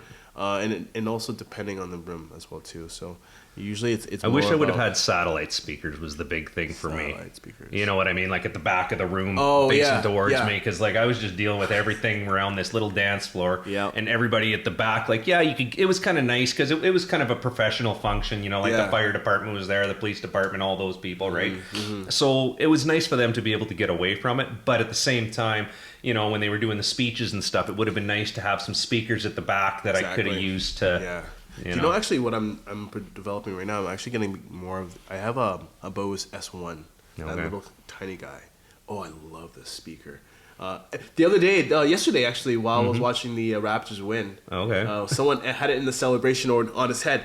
This thing comes with a battery pack built in. Yeah. Right. I think it's for something like it's a good 2-3 hours play. Yeah. You know, and so it's good for gigging. Yeah. And you can plug it in. It has 3 inputs as well too. So you can plug in. So you can plug in 2 chain mics it together if you need to. Say again. You can daisy chain it together with other stuff. Daisy chain it. So and it's also Bluetooth. Oh really? Yeah. So I know that eventually someone's gonna be able to put out like a Bluetooth sender Mm-hmm. to be able to send out a Bluetooth signal. Yeah. So be able to send a signal to these speakers. There'll be a little bit of a delay, but having those as satellite speakers would work. Not if it has a delay, because then you're gonna hear that echo off of everything coming from the front. That's why You know what I usually, mean? whenever there's for example, if I have a big room like that and it's a slight delay, I'm okay with it being in the back because Yeah. my main. I guess stand depends room- on the size of the sound, Yeah, the size of that's the true. room you're dealing with. Yeah. Yes, so that because if it's too close, like you say, Oh, like no, you're, it'll be weird. You're gonna hear that Yeah, it'll of be every weird. sound, right? Yeah, it'll be weird. Yeah, and then Yeah. people start speaking slower because they can hear it. You ever find that people do that? They can hear themselves, so they're listening to themselves while they talk. And that's how they talk when they do that. So as far as like these shows and stuff that you are doing, are you you're not bringing vinyl to any of them anymore, are you? I did a show, the preview to the Dynam Blanc just a Okay. little while ago, and I played vinyl. I Okay. played a Are you a full scratch vinyl set. DJ? Like I haven't seen you I scratch. scratch a little bit, but I don't. I mean, I'll scratch just because it's like when I first started DJing. That's what DJs have to do. Yeah. Yeah.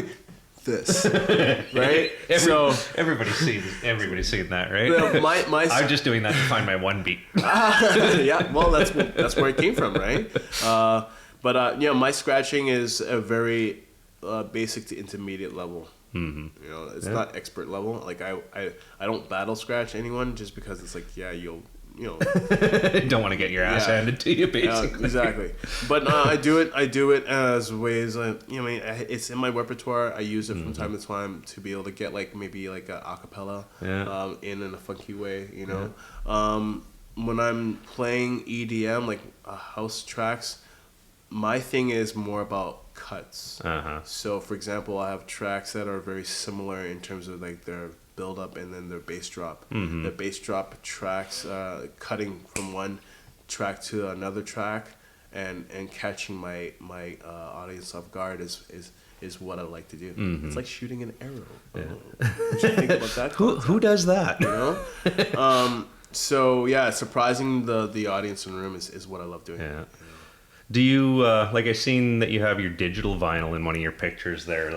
You're Strato guy, I take it. Yes, I am Strato. Yeah. Okay. Yeah, I was kind of looking at your setup a little bit there. But do you ever just bring those out just for the Do you like the look and feel of playing with digital vinyl? Or Oh, I do. The aesthetics of it is really cool. I'll do it from time to time. Like for example, where I know people will be watching. Like for example, later on today, I'm DJing for it might not be today, but later on I'll be DJing for a I'll be DJing for the Westwood School. Oh, okay. They're having a lunch party today. Oh, really? I'll be DJing in their lunch party. Oh, so wicked. it's gonna be fun. They don't know I'm coming. Yeah. That's why I'm a little bit weird with the timing. Right. So it's gonna be fun. It's a situation where I bring out turntables and people are like, whoa, he's actually scratching. Yeah. And it's I actually do scratch when I do use my turntables. Yeah. Hip hop cutting and editing is it's a lot more fun on vinyl in my opinion. But I do like my controllers. Yeah. Controllers are in terms of gigging. What did you have there? Was that an S4 or something? I'm not sure. It was the Pioneer DDJ SX2. Oh, okay. Sorry, SR2, not SX. Yeah, SR2. it's nice looking setup. Actually, Yeah, I liked it. It's simple. Nice. You know, Can you use those? Do you use those pads on it just for cue points, or can you use them as a drum rack too? I do a lot of tonal play as well Okay. too. So it comes with you can be able to do tonal drumming as well. Queuing inside of queuing inside of a track. Quick queuing, hot queuing, but being able to change. Like for example, sometimes I'll start out with a chorus, the song, and then go to the first verse. Okay. Just so, especially with a lot of groups where I need to be able to keep their attention. Because sometimes if you go to the beginning of the song, it's just too much of a drop off. It's just, and then you bore everybody to death. Right? Exactly. You can put the fun beginning part after the middle part because it's still good. Yeah, and it's the part that they remember. You Yeah. know, and I think that's the thing is, whenever you hear a song that, man, I haven't heard that in years. Oh, I love this song. Mm-hmm. It's like Cupid striking you in the heart with an arrow. Favors. I know that's a little cheesy, but I don't. He's just a hopeless self-promoter. It's all good. Like I say, you're more than welcome my to. art. That ends. Okay, so speaking about art, so like besides music, do you have any other artistic pursuits? Like do you paint or draw or write or what? Writing is something I've been hobby writing for years, just Okay. like poetry, and also I like to write like funny little weird screenplays. Like my Okay. fantasy is that they'll be animated someday. Oh, right on. So that'd be cool. But I was an actor for 12 years. Oh, really? So Yeah. have you been in any like big shows that went anywhere, or just local stuff? No. Sorry, not to be rude. No. But you know what I mean? I've- Or was it I've mostly had- local theater or what? I did theater for a while before I went to television and film. I have a few credits here and there under my other name. Okay, right on. Not for here, but I recently have been getting back on stage. I just finished a run of Macbeth. Yeah. Oh, right And, on. that was a lot of fun. Yeah, I got to play one of the witches. Toil, toil, bubble, toil. Bubble, bubble, toil and trouble. Fire, Yeah. burn, and cauldron, bubble. Yeah, see, it's funny. I was very rebellious against our drama classes when I was a kid because, like, my aunt was actually the teacher. Oh.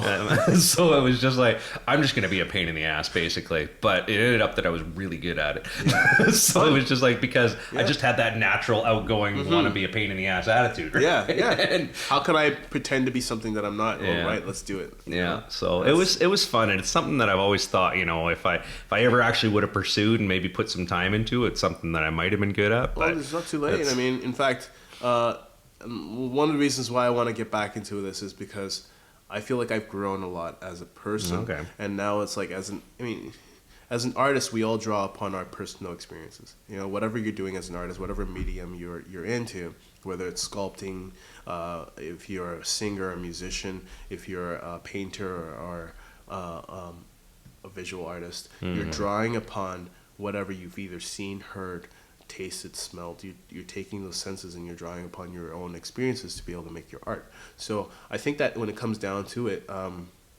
as an artist, you know, I have more experiences now, you know, and you and I as men, you know, we can say, okay, we've experienced something like this or that. You know, I've felt sadness and pain or joy and struggle, and truly be able to find ways of portraying that art. Is now it's become part of like a paint in your palette, if that will, you know. So I mean, my music is coming out more in my music and my experiences in terms of what I've heard, and people are like, whoa, I've never heard anything like that before. Like my girlfriend, she's stunned by some of my work because it's like, I never knew that you had that in you. Like I made this video game song. Oh, okay. Just right on. like old 8-bit, I just playing around with Yeah, 8-bit yeah. tracks and stuff, right? And I ended up making something that sounded very much like something that you'd play on like I don't know, Qbert, the old Qbert game or the old Worm game. You know? Just like Atari or Yeah, kind of things you know, like that. and It's the- This yeah. is stuff that's there, and I think that as musicians, and when we make music or when we're DJing, drawing upon our experiences was one way that we're gonna connect with other people, you know. And so, as a DJ, connecting with other people in terms of like, hey, this is something you remember. Let's set this up in a way that I know this song when I play it will cause a reaction that I want you to feel. You know? I think that's music in general, though. You know, like it's just that emotional aspect. If you can't touch, that's one of the reasons that I'm teaching myself piano. Is so. Well, actually, I just started going to a lady in town here, Judy. I'm not Levine. Anyway, but she seems like she's extremely experienced. But anyway, besides that, one of the reasons that I want to learn it is so that I can add that emotion to music, because otherwise it becomes so dry and it becomes so boring and repetitive, and because you're not really connected to it. Exactly, right? You want to make somebody feel something. You want to grab onto them in that. Exactly. Yeah. Yeah. So. Well, I mean, I think that's going back to what we were talking about in terms of like as actors, right? Mm-hmm. As an actor, being able to draw upon those experiences much more easily now, because I have more experiences to draw upon, gives me something to be able to touch my audience with now. And I think that's the joy of it. It's not about the money. It's not about like the fame or anything like that. It's just I really want to be on stage again to be able to tell stories that connect with people. So that's been my go back to acting. But with working on Macbeth during the run of Macbeth, I found was really cool was to connect that experience with DJing as well too. Okay. So understanding why, asking those questions as an artist, and in terms of my production now, it's coming into that, creeping into that as well too. I'm liking the process. Let's just say. Yeah. So are you happy with where you are right now in your musical journey, your artistic journey? Of course not. That's funny. It's because every time I ask that question, I pretty much get that same response. Like, no, I need to be more. I need to do better. I need to create more. I'm happy with the growing process. I'm happy with the process and the journey, because I'm just enjoying it. And then moving into this new place that my girlfriend and I just moved in together.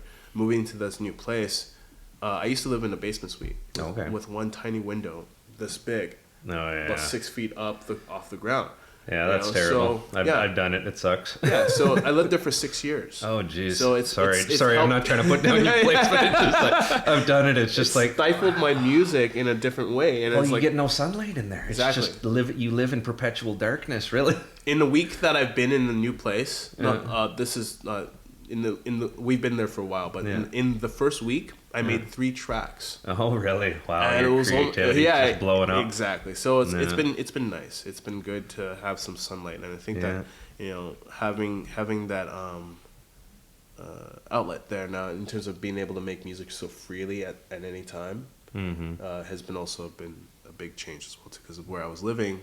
I had to be very careful of the times when I was making noise. Yeah. So. Yeah, see, I'm fortunate. Like I have tenants downstairs, but they're some of the most understanding people. And my studio is upstairs, so I've got a couple of floors of separation between them. Yeah. But middle of the afternoon, I got an 18-inch bass bin up there that gets thumping a little bit. It's like I say, I have very understanding tenants and a very loving wife. I mention that all the time, but she deserves the credit. She puts up with me. She's down here eating something, all of a sudden the plate starts jumping over. Yeah. Just like everything's vibrating. Can you please turn it down a little bit? But you see that in the water, like Jurassic Park. Jurassic Park. Yeah. He's at it again.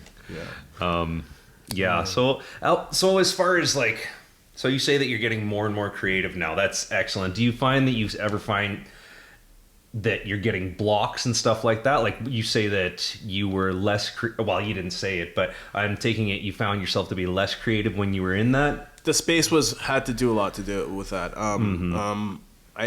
Whenever I found any kind of creativity was from being outside. Okay. So I knew that needing a place with more windows was definitely and being able to open these windows and letting fresh air in is huge. So yeah, my creativity, I've found there's a lot of meditation that I've been doing that to help with finding the path to my creativity, because I believe that we are all born with the same we all carry the same power of the sun. Okay. The essence of this microphone, the essence of this matter is the essence of we're all matter. Okay. Yeah. So, understanding that when you close your eyes, you see a limitless possibility of choices. That's the kind of meditation that I've been doing, and with my LTTA, I've been helping my kids find that creativity as well too. Okay. So LTTA. Oh, sorry. Yeah, that's what I do outside of work. We were almost getting to that. in terms of being able to work and DJ, be a full-time DJ. Oh, okay. I teach after-school music classes. Okay. So it's put on by the Royal Conservatory of Music. Oh, yeah. And basically what it is we take all the guts and stuff like that of music, we simplify it with an app called Qpid. Okay. And basically what Qpid does is it comes with tutorials that help kids understand the structuring of music. You know, chords, broken chords, understanding patterns and beats, the difference between the two.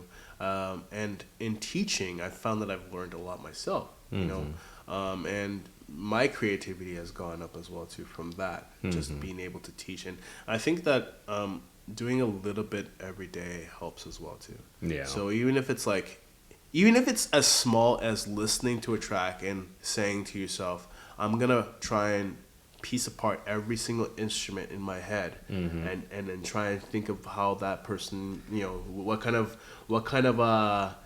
plugins that they have for this, or you know what I mean? That right there, in my opinion, that's production work, and you're putting the work in, right? It's funny that you say that. Actually, years ago, I never thought of this until just now. A friend of mine, years ago, we were listening to this dance music song, and God, I have no idea what it was now, but she said specifically, so what instrument is that playing? What instrument is that playing? I'm like, I don't know. Yeah. Yeah. But I understand the value of the exercise is what I'm getting at, though, right? Yeah. No, it does something to you in terms of, like, you know, you start hearing music differently when you're teaching it, you know. And I think that working with the kids has been a reward. It's been awesome seeing the kids grow and understanding music a little bit better. And I mean, it's an after-school program, so it's not super teachy, if you will. We have game time. I bring snacks in as well too, and it's like a music club. For example, the other day we just sat down. I was like, you know what, you guys have too much energy. Let's just sit and talk, you know, or let's play some games and talk. And we talked about the music industry, and these are kids in grades 4, 5, and 6. Yeah. Okay, and we're talking about issues in terms of like who controls what you see in the media. Do you control it, or does someone else? Yeah. You know, what do you think about censorship in the media? What do you think about censorship in music? And that's definitely useful with youthful. Yeah. Useful with youths. That's actually not useful with youths. That could be a tongue twister right there. Yeah, it is. I mean, and it's you see the future of where music is going into working with youth as well too. So I mean, again, working with youth has been so rewarding in terms of like playing music for youth, teaching youth music. It's been so rewarding, and I think that it's something that I will continue doing. Even I don't ever see myself not DJing. Yeah. I don't know what it is, but it's You ever see yourself being a family man? Yeah, but not necessarily not necessarily the traditional sense. Yes. You know, I'm not a very traditional person. Yeah. I'm not a traditionalist at all. No. I don't believe in monogamy. I don't. I don't step on infringe on people's choices as well too. So that's the one rule I just asked because you talk about like how you would like I say, I see you at my kids' school. And you're very interactive. You seem like you're really enjoying your time around these children. You're saying that you're doing this youth group. You're really enjoying that. It just seems like, you know, it's something that comes natural to you. It does. I mean, I think it comes from my church days as a youth leader. You know, my father did a lot of leadership training, and watching him do his work as a missionary, seeing how he operated in terms of how he worked with youth, inspired me to work with youth. The first thing he ever asked me was, what can I do as a privileged youth living in North America for kids that are underprivileged back in Nigeria. Yeah. And the first thing I went to was soccer. Yeah. You know, so I could start up a soccer league for them. Yeah. You know, and I did it. It's still running till today. Yeah. So the little tiny impacts that we make, you know, and especially when we understand where you are and who you are, can really change a lot of things for people. In terms of the youth, being in that position, be able to help change the future is something I'm really passionate about. Yeah. Oh, that's excellent. Making the world a better place. You know. Yeah, like one of the guys that I work with, actually, what he does with his kids is every Christmas, like he makes them take one of their Christmas presents, and you got to give this away to somebody else. This is, and it's good because it's improving the lives of others, and it's teaching your children something about giving and not Value. just always, like. So I hear it, and it's something I keep saying that we got to do with our kids, but it just keeps on not happening. But I really do have to start pushing that. My child's getting too spoiled. But anyway, Well, as long as she can see the well, value. not my youngest one. She's not old enough to understand I was it gonna yet. say Really. she's pretty No, young. I've got a seven. I've got a spoil her. 7-year-old who I'm sure would lose his shit if we decided to try to tell him he's got to give some of his toys away. What? Yeah. You said what? Yeah. Do you have any idea Why? how hard I tried to be good? Those are key words. They're hard. I tried. Yeah. But I can see the question of why. Yeah. Would be huge. Like, why do I have to do this again? Yeah. Well, and that's just it. At that age, a lot of the time they don't understand, but I think it is a valuable lesson to start. Even and maybe this Christmas, that's something we'll have to push on him, because it's something that he can value for the rest of his life, because it's going to stick out more, because it's going to be that far back in his psyche, right? Yeah. So Makes you wonder the things that we think that we hold on to, that we think we need. You know what I mean? As we are really our children. Yeah. I mean, it's like when you really look at it, if we can see ourselves as children, I think that the world would be a better place in the first place. But when you look at it and see, okay, I've got a million things I don't need, honestly. simplify and say, okay, what old man would be telling us if we were the 7-year-old right now, the things that we would say, why?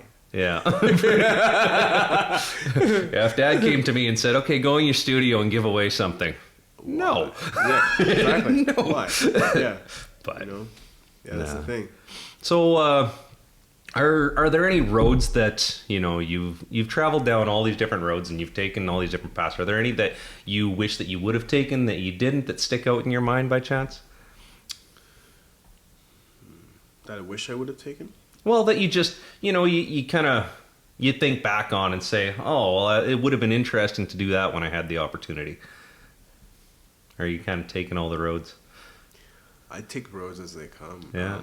It's hard for me to say no to something when I know there's an opportunity. Yeah. And that's one of the reasons why I don't have kids. Yeah.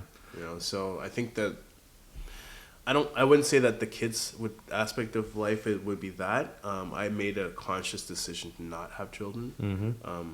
I can have kids, Mm-hmm. but it's just I made a choice and I saw the math. Yeah.